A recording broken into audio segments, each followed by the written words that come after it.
Okay. So Brett Ethridge has founded and scaled businesses across multiple industries, including Dominate Test Prep, a co-founding Franchises for Fathers, where he helps entrepreneurs and operators use business ownership to gain autonomy, build wealth, and design lives aligned with their values.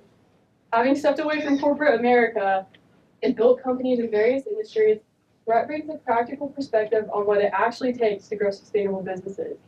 Brett holds an MA in International Finance and Economic Development from the University of Denver and a Bachelor's of Arts in Public Policy from Duke University. UT's better. He lives on a small farm in East Tennessee with his family. Let's please welcome him. Thank you. All right, so I've already kind of asked some of you guys. We have a lot of freshmen, right? Raise your hand if you're a freshman. So a lot of you guys are potentially a long ways away from thinking about what you're going to do for your career. Sophomores, how many of you guys are sophomores? One. Juniors? That's what Eliza said, a lot of freshmen and juniors. So you're closer to thinking about it. And then at least one senior. 2, 3 seniors, okay. Do you guys have plans for after you graduate? Yeah, I'm going to job at Tolling Quantum Logistics. Okay, nice, congratulations. So you have a job lined up, you have a job lined up. You have a job lined up? Job lined up, yeah. Okay. Might you go the entrepreneurial route? Maybe. Okay. How many of you guys already have business ideas swirling around in your head? Right, okay. So a lot of you guys are thinking about it. How many of you taken action? I know, Max, you guys have already started to build a business, which is great. So really what I'm going to be talking about, obviously, is entrepreneurship, what you can do after you graduate. And specifically, I want to introduce you to some concepts around franchising to maybe broaden your perspective and ideas about what's possible. It could be a good vehicle for you afterwards. Regardless of where you end up landing with franchising, I think a lot of what we're going to talk about and some of the things I'm going to share and the entrepreneurial assessment that we'll do as part of the workshop will just really inform the types of either jobs you take, the types of businesses you start, learn a little bit more about yourself and really where you would fit well. Because I think that's one of the biggest things in entrepreneurship is fit. We want to be happy, we want to be fulfilled in the work that we're doing, we want to make a difference and an impact in the world around us. And the choice of business absolutely matters there. And by the way, I don't want this to feel like I'm lecturing you guys for the next 20 or 30 minutes until, it comes time for the workshop. So feel free to interrupt me. Doesn't even have to be questions about franchising, anything about entrepreneurship or my journey, it's all on the table. My goal here is to help you guys and serve you. But a little bit more on my background and sort of how it led to my entrepreneurial journey. As Eliza mentioned, I went to Duke University, yes, better than UNC. And so that's me really, really young. My move-in date, actually, that was my freshman roommate at Duke.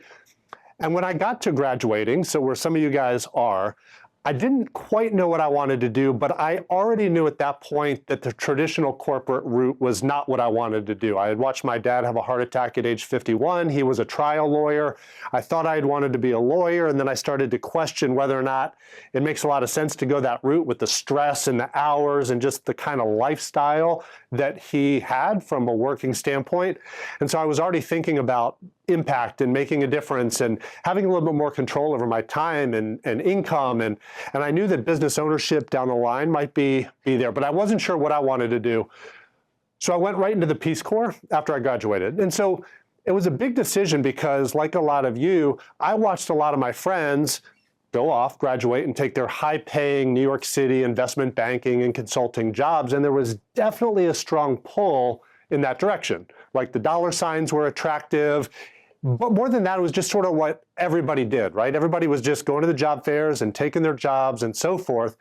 And I just knew already at that early age I didn't want to do that, right? So I went to the Peace Corps, had a blast. I went to Madagascar. This is a group of us.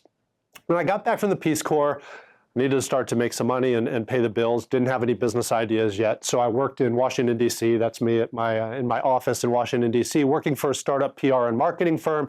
It was my first really and only corporate job. Worked there for a couple years. It was fun. It was exciting. I got to, rub elbows with congressmen and senators, and we did a lot of lobbying and all that type of stuff. I grew up outside of D.C., and so it was just sort of a natural fit for me. I got to the end of a couple of years there, and I knew to get where I wanted to go, I was going to have to do something different. So I went back to graduate school, went to the University of Denver, got my Master's of International Finance at the University of Denver. And while I was there, I started to teach the GMAT and the GRE, which some of you guys, has anybody taken either of those exams? Anybody thought about graduate school? Okay, you've thought about it. If you do, you'll probably have to take the GRE, maybe the GMAT for business school, LSAT for law school. And I was pretty good at those tests. I did real well on the GRE, got scholarships to my graduate program. And so I started teaching just sort of part-time to help pay the bills and stuff. And it turns out I really, really liked it, but I always had that entrepreneurial mind. And so what I did is I taught for this guy for a couple of years. It's a really funny story. I could tell you about it afterwards. He basically decided, the guy who founded the company had this really smart math brain. He decided he wanted to go to Vegas and basically just win money, like playing blackjack. He was really good at counting cards and stuff. So he basically said, you do what you want. So I launched Dominate Test Prep and took it online. This was back in 2010, before online education was really a thing. Everybody still had classroom courses and things like that. But I recorded a bunch of videos, took my curriculum online, started to market and sell it and so forth. And that's what I did. I did that. I've done that for almost 20 years now. It's been a great business. And more recently, I've become a franchise consultant because what I've recognized is a lot of people when they graduate, especially with MBAs, right? So I've spent a lot of time helping people get into business school by taking the GMAT and the GRE. But when you graduate, a lot of people go the entrepreneurial track and they think that their own startup is the way to go, right? We've all watched Shark Tank and things like that, and we think that that's what entrepreneurship is. But for some people, franchising actually is a better path and a potentially safer path. It fits certain people well. And so what I do is I help people try to figure out what path they want to go from an entrepreneurial standpoint. And that's a lot of the conversation that I want to have with you guys today. And this is really sort of what I would empower you guys with. I love, the poem by Robert Frost, Two Roads Diverged in a Yellow Wood. And the conclusion, obviously, that poem, if you guys have read it, is that I took the one less traveled by, and that has made all the difference. And that's my encouragement to you guys, is you don't have to follow the traditional path. It's hard to turn left when everybody in your sphere is turning right. When everybody's taking the consulting jobs and the high-paying whatever investment banking jobs, and you decide to go left, it's hard and it's bucking against the system a little bit. And entrepreneurship is hard and it's messy and it's non-traditional. But I have certainly found in my journey that it has made all the difference in terms of the experiences I've had, the way that I've had to grow, the ability to go to the gym with my wife in the middle of the day, pick up my kids in the pickup line at 3 o'clock in the afternoon because I don't have a traditional 9 to 5. I've traveled, I've gone to other countries. I was able to move down to South America and live there for a couple of years because I had the freedom with my business to do that. And so there's just a lot that comes with it. And so just out of the gate, that would be my encouragement to you. Well done for being here in this room, part of the entrepreneurial club. Whether it's what you end up doing or not, at least you're thinking along those lines. And I think that's fantastic. Before we dive into franchising, it would also just sort of paint the landscape, something I think you guys are all familiar with, especially the juniors and seniors, who this is becoming a lot more real to. The environment that you guys are in right now, we have a situation where education is increasing in cost. And so if you're thinking about grad school or business school, $250,000-ish to get an MBA from Wharton right now. And yet the perceived value of a college degree is decreasing. And so there are a lot of people who aren't even requiring it. In Indeed.com, all of those job sites, a lot of times they're removing the college requirement from applicants because it's not as important to them anymore. We know that unemployment is on the rise even among those with bachelor's degrees. And technology and AI are rendering some jobs obsolete while creating new ones. And so it's a tough environment out there from a job standpoint. Well done to you for getting a job and having it lined up. Congratulations. But it's not everybody's situation. And so an increasingly attractive option is entrepreneurship, going into business for yourself. A recent survey showed that 87% of Americans now view business ownership as a viable alternative to a traditional job. And so again, just sort of pat yourself on the back and allow yourself to explore business ownership. So we want to go into business for ourselves. You want to be an entrepreneur. And the question is how to do that. What is your path to ownership? And there are really kind of two distinct paths. One is do it yourself. And Max, that's exactly what you're doing, right? A traditional startup, I'm going to mold some things in my living room or my basement. It's how Bill Gates started out of his garage. You can absolutely start your own thing, and that's what I did with Dominate Test Prep, right? I had to record my own videos. I didn't know how to do that. I had to buy a video camera and learn editing software and figure out marketing and pay-per-click and building websites and all of that type of stuff, and you could absolutely do that. And we call that chucking a truck, right? You could start your own roofing company. A lot of money in roofing. I'm going to start my own roofing company. You can absolutely do that. But another option is to invest in a proven model, the franchise model. So the question is, which one's right for you? What are the pros and cons of each? And that's kind of the conversation that I want to have now. So let's start by defining some terms. What do you guys know about franchising? What do you think about when you think of the word franchise? How would you define it? Really like combining an established business in like in a certain location, like let's say Chick-fil-A, and like if you franchise or you buy a Chick-fil-A in a certain area, you're buying that store, not like the entire company, but that store. Yeah. So you get local ownership of an existing brand. What else? I think you're paying for the rights to the company's NIL. Yeah, I like the NIL word. Yeah, they're proprietary stuff. Good. Anything else? It's like you're owning a certain company, but they take most of the fees. Okay. That word most is interesting. Do they take most of it? If they're Chick-fil-A, they take a lot of it. If they're McDonald's, they don't take as much of it. I like that. I like the working definition. What else? I mean, there's different structures, but some franchises, your corporate will pay to start. Some you got to pay out of pocket on your own to start. There's different structures. Yeah. Most don't pay. Chick-fil-A is unique and interesting because they actually do. It's franchise light. It's like quasi-franchise. The owners are more managers. They don't have as much. Yeah, they're operators, not actual owners, but I like it.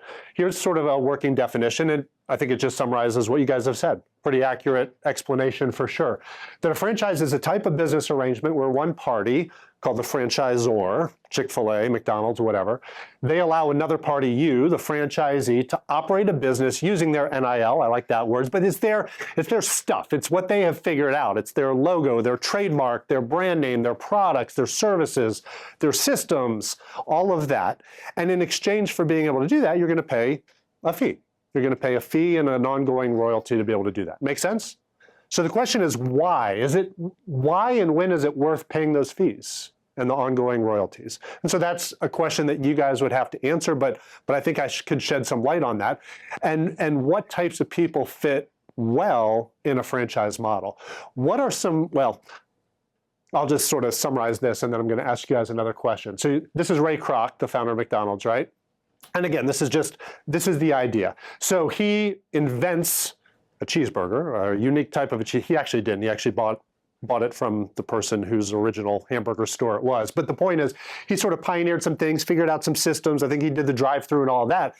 And then he wants to expand, right? And if you want to expand your business, how do you do it? Well, you open new locations, right? So you guys know Moonshine Mountain Cookies?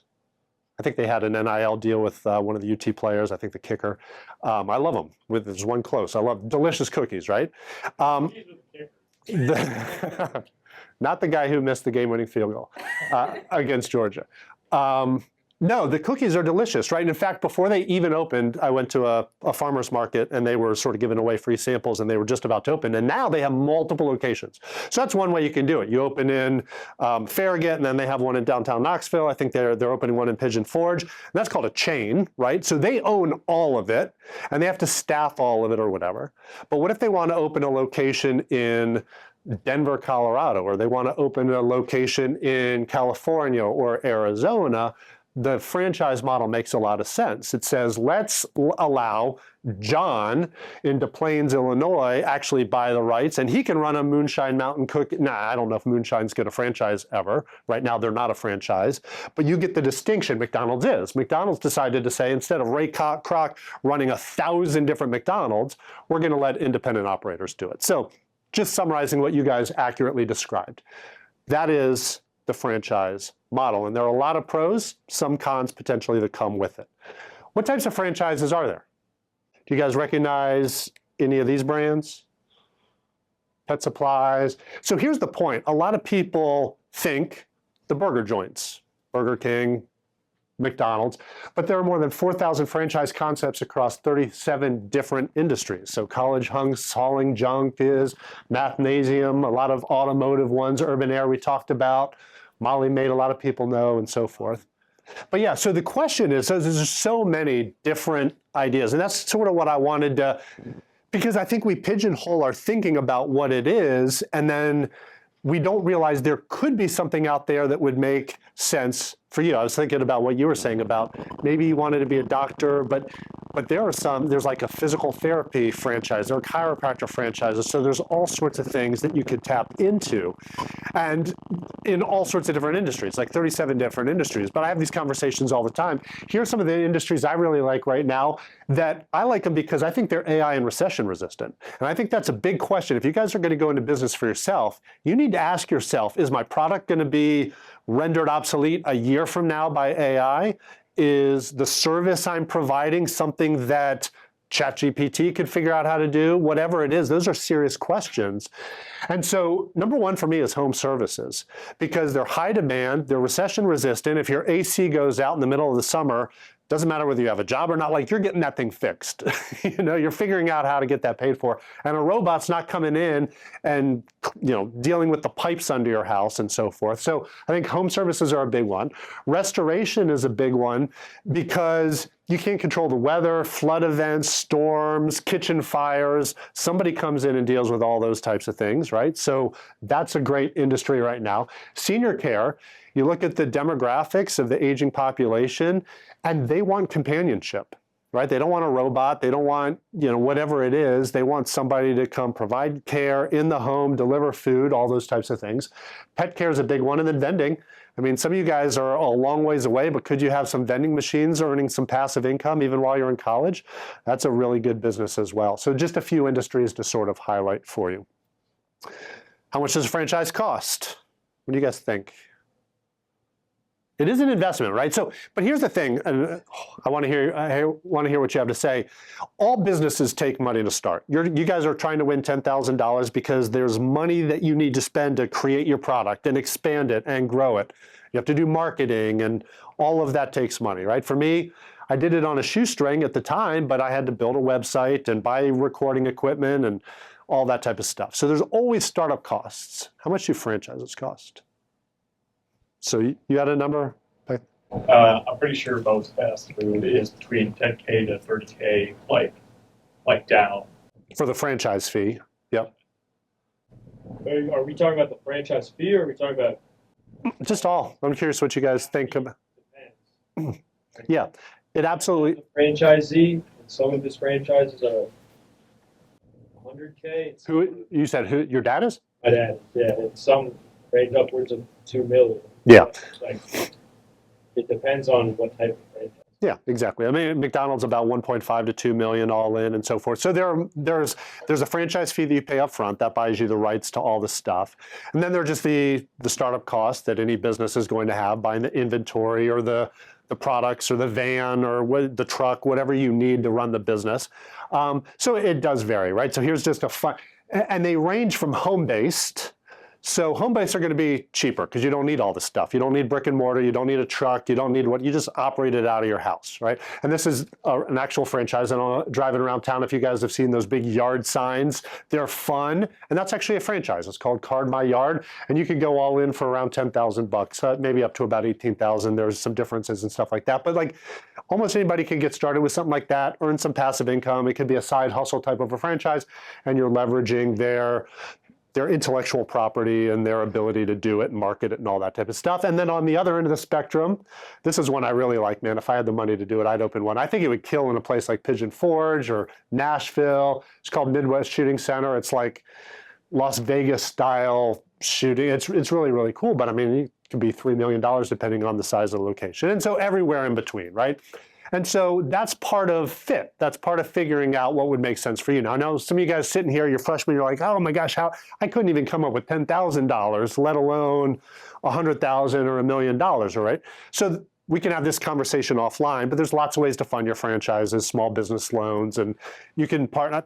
For people your age, I talked with a lot of people whose parents want to set them up in a business. So maybe you know somebody, a family member, somebody who has a 401k that, you know, can help fund the franchise. So there's lots of options, but I just wanted to sort of touch on that as a frequently asked question. So the path to business ownership, back to this question, who is which right for? And there's no easy answer to that, but I think, you know, in general, if you're the super creative entrepreneurial sort and you just love the challenge of I'm going to figure all this stuff out, or I've got a great idea, like go for it. Start your own thing. Absolutely. This, I don't know, did you guys watch the Shark Tank? It's a fun show, right? So we actually have a family, it's my wife's friend. She went to college with a guy who created this product called the Noggin Boss. Have you seen those huge hats? A lot of times they'll wear them at sports games. I don't know, I think they were wearing them at the NFL Combine recently or whatever. So he invented that. What a weird concept. I'm just going to make a hat like super big and try to market it. And if you do it well, you know, he got invested in by Mark Cuban, right? And so for some of you, that's absolutely the way to go. Max, I love what you're doing. You have this idea and you're figuring it out and so forth. But you have to have a marketing plan. You have to have partnerships and come up with the business plan and figure it all out. And so for some people, that could be daunting. Franchising deals with a lot of that stuff. Franchising is a model that's proven. It's got the training and support that you're tapping into, first-class marketing that you're tapping into. It's got the step-by-step systems to launch your business that you're getting with the franchise fee. They're helping to keep up with market trends and changes in the economy and R&D for their products or whatever it is. So you're in business for yourself. You absolutely own your business. You have a lot of creative license in your local market working under the umbrella. Now, if you're a McDonald's franchisee, you can't decide to put barbecue sauce on a Big Mac. Like, you have to follow their systems, but you're still running things in your local market the way that you would want to. Make sense? So that's the trade-off. When is it worth a franchise fee and paying some royalties if you like that? Business in a box, the ability to step into it. And so people are on different ends of that spectrum. And the thing I found too with franchising that a lot of people don't think about is because the path to profitability tends to be a little bit faster because you're not trying to figure it out, right? We all know the statistic is about most startups fail within 5 years. The statistics for franchising is much higher, meaning much more likely to succeed, much more likely to make it to the 5-10 year mark. The failure rate of franchise is a lot lower because they've already figured it out as long as you follow their systems. So there's that aspect of it. But franchises also give you the ability to scale a little bit. And so here's just a fun one, right? I mean, there are thousands of concepts, but this is one that I've talked to some people about. It's literally a franchise where they've systematized this idea of hiking with dogs. And if you were to just go start your own dog walking business, you could absolutely do that, knock on some doors, create some marketing, and, you know, on average, people who do that are doing around 40 to 100,000, which isn't terrible. Your profit margins are going to be pretty high if you're doing it yourself and not, you know, have the expenses of a franchise. But this is a franchise business where the average sales, the gross sales are about 900,000, and this itemizes on average some of the expenses and so forth. But if you look at that number at the bottom, I mean, what a crazy thing, because you've partnered with a franchise and they figured out how to help you market and scale and grow the business and all those types of things. You can be making $180,000 a year just hiking dogs. I mean, it's pretty crazy, right? You're not going to get a lot of jobs out of college paying that, and you've got the ownership aspect of it. And so I just thought it was a fun example to sort of show you guys. But I think that's the other thing that franchising brings to the table is just the ability to help you scale and grow into something larger than you may be able to figure out sort of on your own. Make sense? Good. All right, so let's do this. We're going to transition to sort of the workshop, and then I'm going to have some closing thoughts. There's this entrepreneurial business assessment. It's called the Zoracle Spot On, and I think it's going to be useful for you guys for a couple of reasons. With my clients, I use it to help figure out fit. What franchise would somebody be a good fit for? For you guys, there's going to be some things that I think will help you think through if you're going to start your own business. where are you going to thrive? What aspects of the business are you going to be well suited for? Which aspects of the business should you hire out? If you're taking a job, what type of company would you do well in? Where would you thrive? What type of work environment and so forth? And so we'll debrief it a little bit here in a second. It takes about 10 minutes to complete. Some of you guys already got a head start, but if you're just doing it now, get some more pizza, take a bathroom break, get some water, and let's kind of reconvene in about 5 or 10 minutes. As soon as you're done, it will email you a PDF. Or actually, I think you can just download it right there, the PDF, and then we'll talk through some of the results. So there you go. Get to that.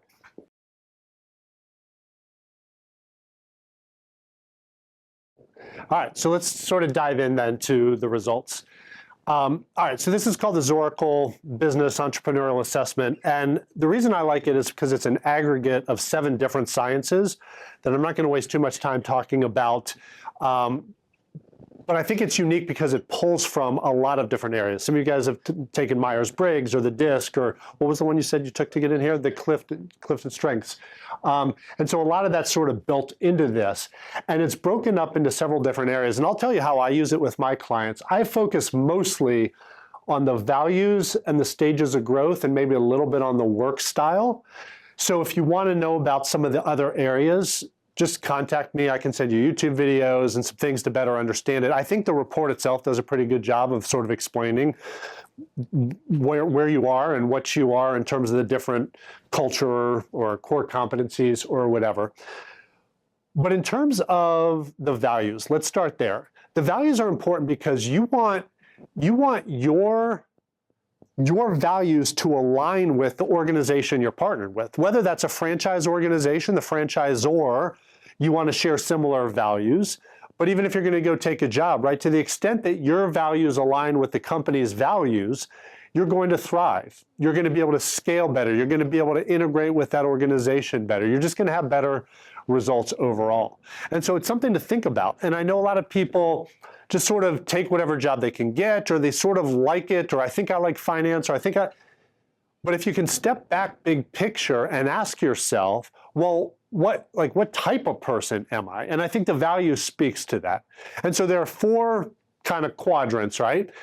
They're achiever, emulator, belonger, and societal. We're going to start by talking about the achiever. How many of you guys rated as achievers? That's what I was. That's what I rated as. You were. I saw that. Any other achievers? Okay. So you're an achiever. All right. So and you can tell me if you think this describes you or not, but achievers tend to be very business oriented. You like control, and you prefer structure and stability over risk. That's not to say that you're not okay with some risk. All entrepreneurship and business ownership has some inherent risk, but you want to control and mitigate that as much as possible. You generally are going to like a life structured around family, church, and business. Achievers tend to be fairly conservative, potentially politically, but just conservative types of people in general. And so from a business standpoint, you're going to want a business that's scalable. I know one of the things that it says in sort of the description, because like I said, I'm an achiever, is that you want to dominate whatever market you're in. So you're a little bit competitive. You want to build big business. So a lot of times achievers, if you're going to go the franchise route, you're not just worried about one territory and building a decent little business. You want maybe multiple territories. You want to control an entire city perhaps, have multiple locations. And so you think big as an achiever. Does it make sense? Do you feel like the achievers, do you think that described you? Sort of? Yeah? Good. So what types of businesses then would that lend itself to? And maybe what types of businesses would it not lend itself to? Either from a product standpoint, just any business, whether it's a franchise or not, like what types of businesses do you think? Any ideas come to mind? I think the home services are great for achievers.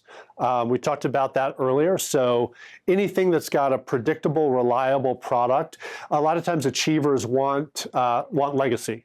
You want to be able to leave something for your kids and your grandkids. And so you want something that's got a consistent, repeatable client base and product and so forth. Because one of your fears is being average or not leaving a legacy. Make sense? Any questions about an achiever? All right, next one, emulator. Anybody rate as an emulator? Interesting. Okay, well, I'll go through this pretty quickly then. Emulators, these tend to be risk takers. Emulators tend to be the Shark Tank types of people. You want quick profit, you're willing to take a little bit of risk, a little bit impulsive, very enthusiastic. You want fun and excitement in whatever you're doing from a business standpoint. So you don't want something that's just the same thing over and over and over again. Like an achiever might be fine with that. An emulator doesn't. So you want a business that's going to require you to be resourceful and innovative. You desire self-sufficiency. A lot of times you just want one or two employees. You want to be largely in control, not necessarily having a big team. And the fear is failure. Others seeing your mistakes. That's big for an emulator. So again, not necessarily anybody in this room, but if you're watching the recording and you're an emulator, that would be you. So what are the rest of you guys then? You're a belonger in a societal? How many belongers were there? Max, you're a belonger? Okay. Interesting. That's really interesting to me. I would say the same thing. Why is that interesting to you? What about that surprises you? I don't think I'm a conservative person, really. I mean, I do a lot of bold stuff, go out on limbs. So more, you would peg yourself as an emulator, potentially. Yeah. Do you want a family someday? Do I want a family? Yeah. Maybe. Belongers tend to be family men. They want to be home with their kids. They want, so they're conservative, again, not necessarily politically, but just less risk-taking, more conventional. And so belongers tend to want something that's predictable. You know, you'd want a business that's maybe a little bit more 9 to 5. So you're not getting the calls at 2 a.m. Maybe like a restoration business isn't going to be great for you if you're a belonger. What does your PDF say? I work with a lot of fathers. So my DBA is franchises for fathers. So I do a lot of work with families and fathers who want to exit corporate and have a little bit more time with their kids and their families and so forth. And so I do a lot of looking for the types of businesses that are going to give them a solid, stable, recurring revenue model, established routines. They're loyal, grounded, dependable. You're looking for consistency and so forth. And so you want a stable industry too, right? You don't want to venture into something that might not be here. You're not following trends. You're in the latest fitness trend or whatever, are more the belongers. So the other belongers, does that sort of describe you guys or no? Maybe, kind of? All right. And the fear is excess risk and financial insecurity. So you don't want the huge wins and then periods of drought in terms of your finances. And then the final one, who's a societal?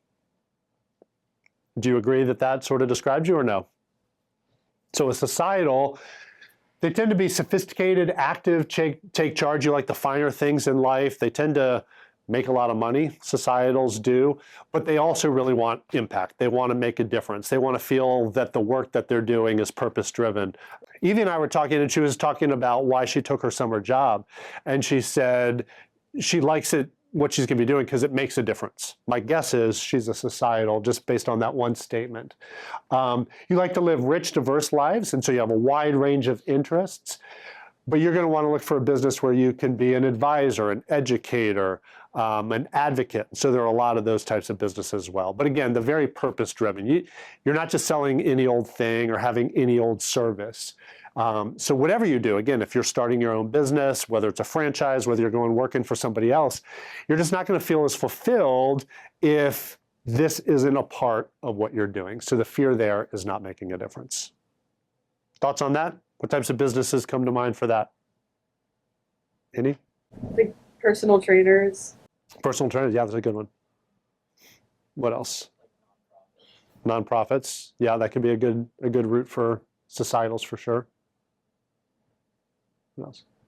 There's a franchise where they're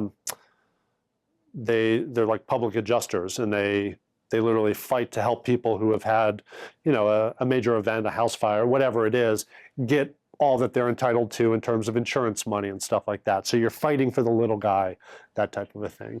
Could be good. So lots of options there. There's also a wine bar franchise concept that societals tend to really like because of, again, the finer things and the travel and everything's a little bit different and so forth. So any questions about the values? And the other thing that I like, and so I'd be curious your guys, kind of where you guys land on this. The stages of growth, this is more of a franchise concept, but I think when I think about this, where on the spectrum would you fall? And it ranges from entrepreneurial business models, and in the franchise world, that would be startups, essentially. It's somebody who has figured out their secret sauce. As Max was talking about, maybe they've done a trial, they've opened a couple of different stores, they've been their own franchisee, for example. They've made sure it works, and now they're about to expand it, and they have 5, 10 franchisees, but they're still emerging. And in that type of an environment, you have a lot more freedom. You have a lot more ability to sort of express yourself. On the other end of the spectrum would be the empire brands. That's McDonald's. You got thousands of franchisees open around the world, and there's not a lot of wiggle room. So at this end, you're part of it. You have, your voice is heard. You have a little bit of say, a little bit more freedom control. You open a McDonald's franchise, you're just following their systems. You don't have a lot of wiggle room there. Does that make sense? And then you can be sort of anywhere on that spectrum.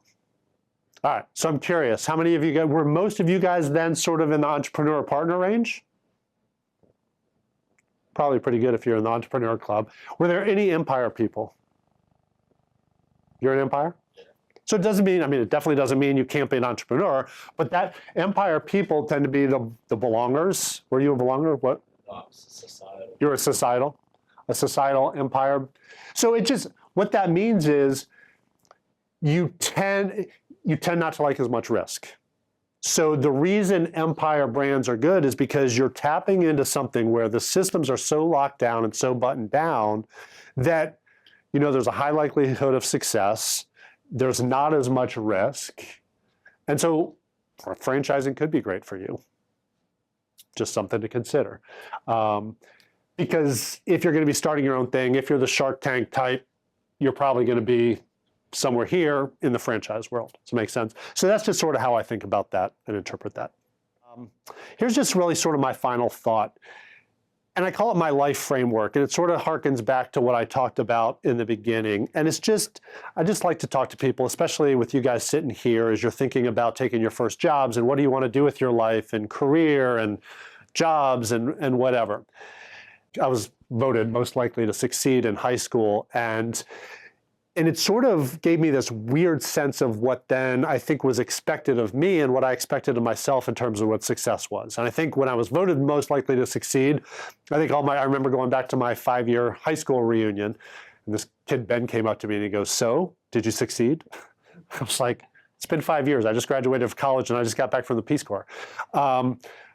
What are you talking about? But they assumed, have you gone out and made $1 million? Like, have you conquered the business world, whatever that is, right? And that's often what society tells us success is, and so forth. But for me, success, and just as you guys think about what you want in your life, these are just questions you should ask and answer for yourself.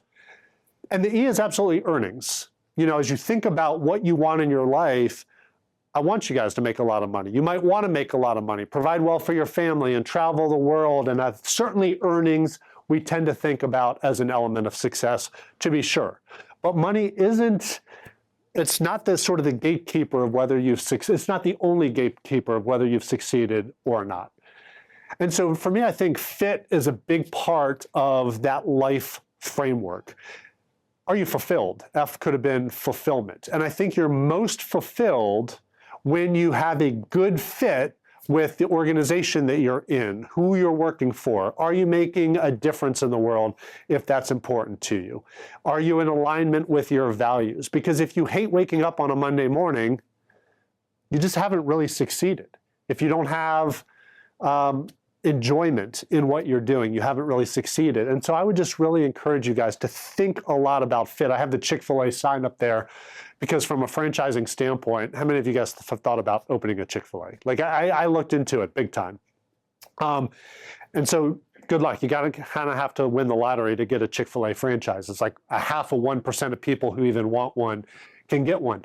But for me, it wasn't going to be a good fit for a lot of different reasons, like we talked about earlier. It's sort of an operator model. They tell you you can't do anything else. You have to be married to Chick-fil-A. For me, I had lots of other interests. I had another business at the time. You're not allowed to have other income streams and other businesses and all that type of stuff. It's like you have to sign a lot when you sign on for a Chick-fil-A franchise. And for me, it just wasn't going to be fulfilling. It wasn't going to be a good fit for me in the lifestyle that I wanted. And so just don't force a square peg into a round hole.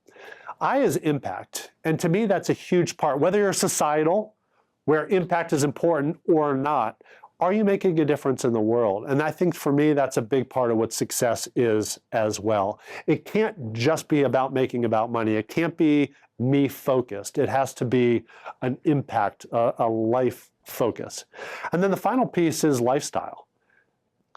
And that was what drove me to entrepreneurship to begin with. When I didn't know what I wanted to do and I went to the Peace Corps, what I did know was what I envisioned my life being down the road. And I knew that I wanted to be present in the lives of my kids. I asked Max if he thought he wants a family someday. I knew I did. And I knew I would have kids someday. And I knew I would want to be active and present and not working 60, 70, 80 hours a week like my dad, who was a trial lawyer and ended up with a heart attack as a result. And he was a good dad. I'm not despairing. I mean, he was there. He would come to my games and then he would go back to the office. So he was a great dad, but it's just not the lifestyle that I wanted. And so can you have both? You can absolutely make a lot of money and have the right lifestyle if you're intentional about it. And that could be through franchising. It could be through whatever business you guys are developing. And it could be through a job potentially, but you need to answer those questions for yourself. So that's my soapbox as I wrap this up and just encourage you guys to think about that as you go. What are the next steps? If you are intrigued with the idea of franchising, want to learn more, want to see what you would match well with, and by the way, the Zoracle sends me results of a dozen or so franchises that they, through their science, say you'd be a great fit for. So even if you're just curious, hey, like what are the top 3 that the science thinks that I would do well in? Happy to send you that information as well. So just, I've got business cards up here, shoot me a message, and happy to send you the results, that aspect of the results of your Zoracle. But if you did want to just consult and have a free 15-minute consult and say, hey, what can we do? What can we find for me? I'm thinking graduating, or could I do something while I'm in college or whatever? You can absolutely do that by, that QR code. And if not, you can file for the freshman in the room, file this all away and reach out to me in 5 years, whenever the timing makes sense. But that'd sort of be the next steps if you're intrigued with any of this.